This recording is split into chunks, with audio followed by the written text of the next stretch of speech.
Hello students, welcome to ADB star Kota. तो देखिए बच्चों, जैसा कि आपको पता है बिटसेट 2023 का फर्स्ट अटेम्प्ट जो काफी नजदीक आ चुका है और इस वीडियो का टाइटल और थंबनेल बच्चों आपने देख ही लिया होगा। इस पर्टिकुलर वीडियो में हम बात करने वाले कि लॉजिकल रीजनिंग जो बच्चों आपका एक पोर्शन होता है उसके अंदर ऐसा ये जो बचा हुआ टाइम है इसमें क्या किया जाए जिससे कि आप अपना स्कोर जो है उसको मैक्सिमाइज कर सको। तो इस वीडियो को बच्चों एंड तक जरूर देखना। सारे इनपुट्स मैं आपको इसमें बताने वाला हूं, सिलेबस क्या होता है, कहां से उसको पढ़ना है, कैसे जो इसकी तैयारी करनी है, सारी चीजों के बारे में बच्चों मैं आपको डिटेल में बताने वाला हूं। तो इन सारी चीजों को अच्छे से आप नोट जो वो भी बच्चों करते रहिएगा।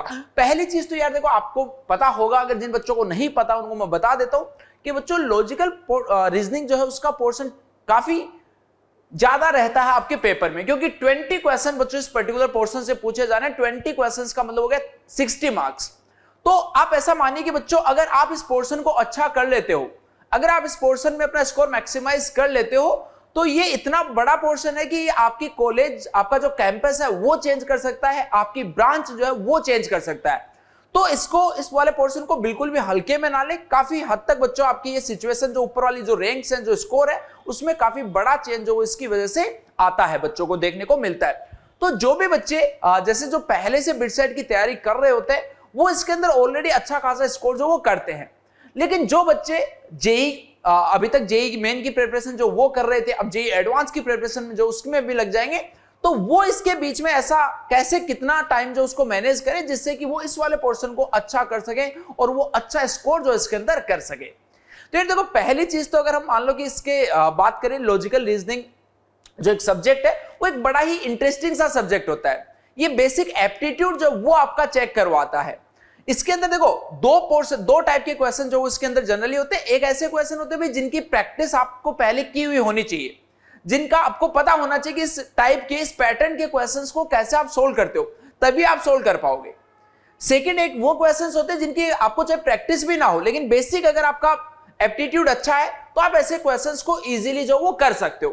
तो दोनों ही टाइप के क्वेश्चन जो उनको बच्चों आपकी प्रैक्टिस होनी चाहिए। पहले से जितना ज्यादा प्रैक्टिस करके जाओगे एग्जाम में उतना ज्यादा कॉन्फिडेंट होगे, उतने ज्यादा क्योंकि जितनी एक बार अगर मान लो आपने सारी वैरायटी, सारे टाइप्स बच्चों कवर कर लिए, तो इसका मतलब ऐसा है कि आपका क्वेश्चन जब आएगा तो ऑलमोस्ट हो सकता है कि आपका वो क्वेश्चन जो वो हमेशा देखा हुआ क्वेश्चन जो वही आपको देखने को मिले। तो इसके सिलेबस वाले पोर्शन पे आते हैं कि क्या क्या इसमें सिलेबस होता है। अच्छा, इससे पहले यार एक और इन्फॉर्मेशन मैं आपको दे देता हूं। आप सबको पता होगा एटीपी स्टार का बिटसेट क्रैश कोर्स जो ऑलरेडी बच्चों आ चुका है और इसकी हेल्प से काफी सारे स्टूडेंट जो ऑलरेडी प्रिपरेशन कर रहे हैं।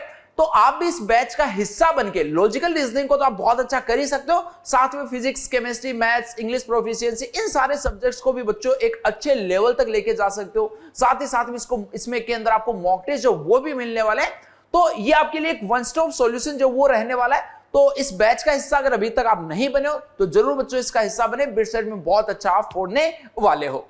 तो चलिए यार, सबसे पहले इसके सिलेबस की बात कर लेते हैं। लॉजिकल रीजनिंग जो बच्चों दो टाइप की यहां पे आपको पूछी जाती है, एक वर्बल और एक नॉन वर्बल टाइप की रीजनिंग होती है। अगर इन दोनों में बेसिक सा डिफरेंस आपको मैं बताऊं तो वर्बल रीजनिंग का मतलब कि जिसमें टेक्स्ट आपको कुछ दिया होता है, उस टाइप के क्वेश्चन पूछे जाते हैं। नॉन वर्बल का मतलब है कि यहां पे फिगर से रिलेटेड बच्चों बातें जो आपसे की जाती है। तो वर्बल में भी बच्चों आपके पास में 5 सेक्शन है। इससे पहला जो लिखा हुआ है एनालॉजी।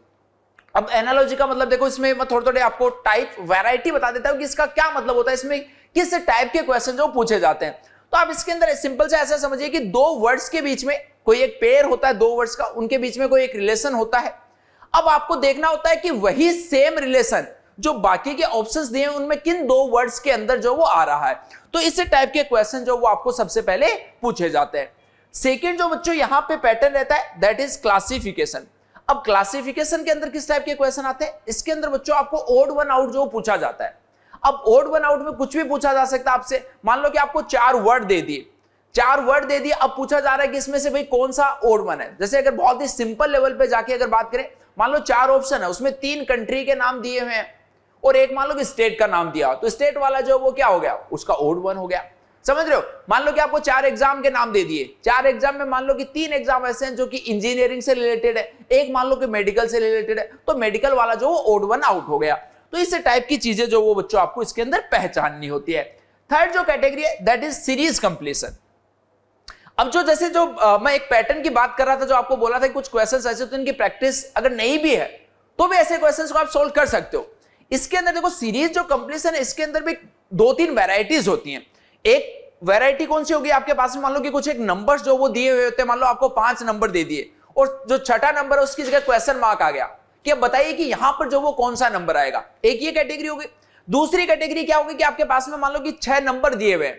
अब 6 नंबर में मान लो कि आपको सिंपल, जैसे मैं एक एग्जांपल आपको बता दूं, जैसे अगर मान लो सपोज आपके पास में ऐसा कुछ लिखा हुआ है, ये 1 आ रहा है, उसके बाद में सपोज एक 2 आ रहा है आपके पास में, और 2 के बाद में हम ऐसा कुछ मान लेते हैं कि यहां पे सपोज बच्चों 8 आ रहा है, 8 के बाद में 16 आ रहा है, 16 के बाद में मान लो कि यहां पे 33 आ रहा है, और इसके बाद मेरे को थोड़ा सा सोच के लिखना पड़ेगा कि नेक्स्ट आपके पास में यहां पे क्या लिखूं। सपोज यहां पे ऐसा आ रहा है आपके पास में 2 और ये 512 ऐसा कुछ आ रहा है। अब आप में से इसमें ऐसा पूछ लिया गया कि भाई कौन सा नंबर जो रॉन्ग है, तो अब आपको देखो यहां पे पैटर्न पकड़ना होता है। ये देखो पिछले आगे वाला जो नंबर है वो इससे मल्टीप्लाई हो रहा है। ये देखो जैसे 8 इंटू 2 16 हो रहा है, फिर 16 इंटू में 8 जो वो यहां पे कुछ आना चाहिए। अच्छा ये वैसे गलत हो चुका है ना, क्योंकि मैंने थोड़ी सी सीरीज जो वो गलत ले ली है, तो आपको इस पे फोकस नहीं करना है। अगर अच्छे से हम लिखना चाहें तो बेसिकली मतलब क्या हो रहा है कि जैसे यहां पर ये नंबर जो वो आपस में मल्टीप्लाई होकर लिख रहे हैं, तो यहां पर आप ये देख पा रहे हो कि ये ऑड नंबर आ रहे हैं, तो ये मल्टीप्लाई से नहीं आ सकता। इसी तरीके से ये फिर से बता देता हूं, बिल्कुल गलत पैटर्न लिखा पूरा का पूरा, लेकिन इस तरीके के क्वेश्चन आपसे पूछे जाते हैं कि बीच में जो 5-6 नंबर लिखे हैं उनमें से कौन सा जो वो रॉन्ग आ रहा है। ये बच्चों आपके पास में सीरीज कंप्लीशन में आता है। फोर्थ अगर हम बात करें तो वो है लॉजिकल डिडक्शन और एक चार्ट। लॉजिकल डिडक्शन का मतलब सिंपल सा क्या आ गया कि आपके पास में कुछ एक नंबर्स जो वो दिए होते हैं, अगेन वो कौन सा उनमें से एक पैटर्न जो उसको फॉलो कर रहा होता है, कौन सा नहीं। इसके अंदर अल्फाबेट्स वाले जो बेटा क्वेश्चंस आते हैं वो भी इसके अंदर इंक्लूड हो जाते हैं। नेक्स्ट है आपके पास में चार्ट लॉजिक। चार्ट लॉजिक, अब देखो ये वाला जो अच्छा सीरीज कंप्लीशन में एक चीज और बता देता हूं आपको, कई बार डायरेक्टली जो जैसे आपकी एजीपी है, ऐसा भी पीवाईक्यू में देखा गया कि जैसे एजीपी जो होती है ना उस टाइप के भी क्वेश्चन इसके अंदर पूछे जाते हैं, और कई बार वो भी पूछे जाते हैं जब डिफरेंस जो आपके पास में एपी में आ रहा है या फिर जीपी में आ रहा है। अब चार्ट लॉजिक वाला, इसका ये जो चार्ट लॉजिक वाला बेटा क्वेश्चन है वो मैं आपको थोड़ा सा याद दिला दूं, जेईई मेन 2022 की भी एक शिफ्ट में जो पूछा गया था। तो अब बिटसेट का ये पर्टिकुलर फिक्स क्वेश्चन रहता है। इसका मतलब क्या है कि जैसे अगर मान लो कि आपको इस तरीके से कोई एक चार्ट जो वो दे दिया जाएगा ना, और यहां पे सपोज इसके अलग अलग पोर्शन जो वो कर दिए गए। अब यहां पर मान लो कोई 2 नंबर लिख दिए, यहां पर कोई 2 नंबर लिख दिए, यहां पर कोई 2 नंबर लिख दिए। अब हो सकता है कि इसमें से एक मिसिंग हो, या फिर ये वाला मिसिंग हो सकता है, या फिर ये वाला। अब आपको यहां पे एक पैटर्न जो वो ऑब्जर्व करना होता है कि क्या पैटर्न जो फॉलो कर रहा है, और फिर उसके बाद में जो मिसिंग नंबर आपको होता है उसका बच्चों आपको आइडेंटिफाई करना होता है। तो ये सिंपल सा फंडा रहता है वर्बल टाइप में। अब देखो जनरली वर्बल टाइप के जो क्वेश्चन है बेटा उसमें आपको बहुत ज्यादा प्रैक्टिस की जरूरत नहीं होती, या फिर आप ऐसा कह सकते हो कि इसमें इस टाइप के क्वेश्चन आते हैं कि अगर आपने पहले प्रैक्टिस नहीं भी कर रखी है तो भी आप एग्जाम में क्वेश्चन जो ठीक कर सकते हो।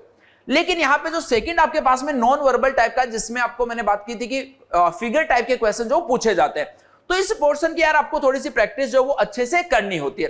जैसे फर्स्ट पैटर्न टाइप के क्वेश्चन आ गए।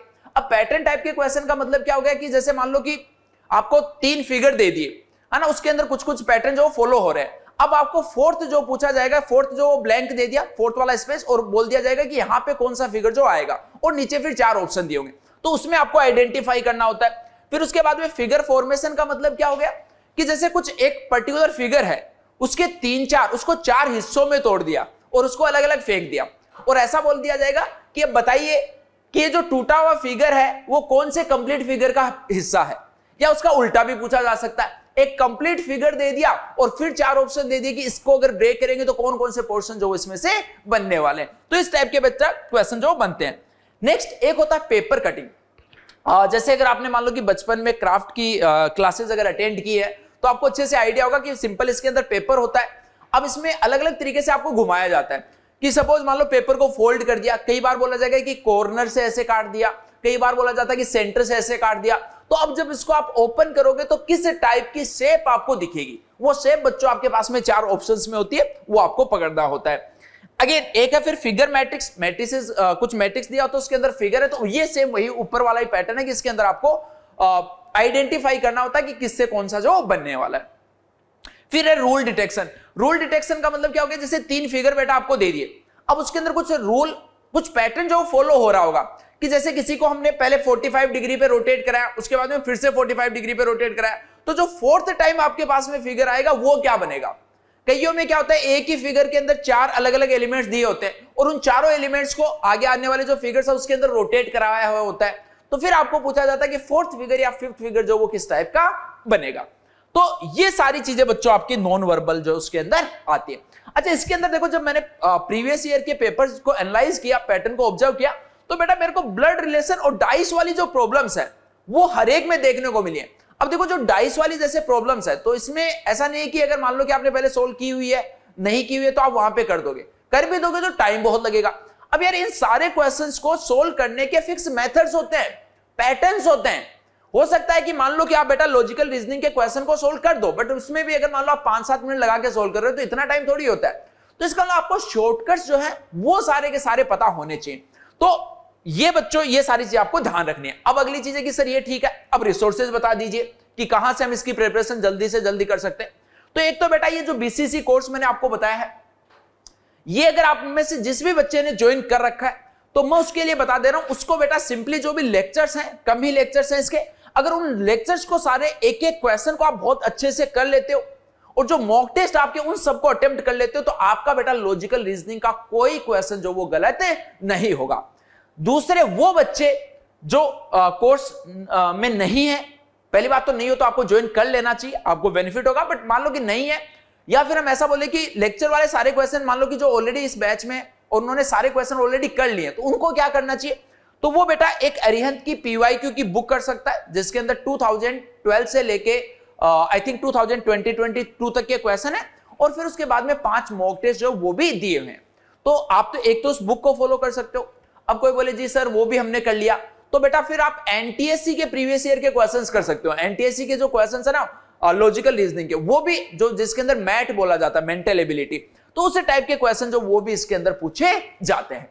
अब अगर कोई बोले कि सर हमने ये भी कर लिया, तो फिर बेटा कुछ और करने की जरूरत नहीं है। फिजिक्स, केमिस्ट्री, मैथ्स और इंग्लिश वाला जो पोर्शन है उस पे आप फोकस कीजिए, इतने में जो वो आपका काम हो जाएगा।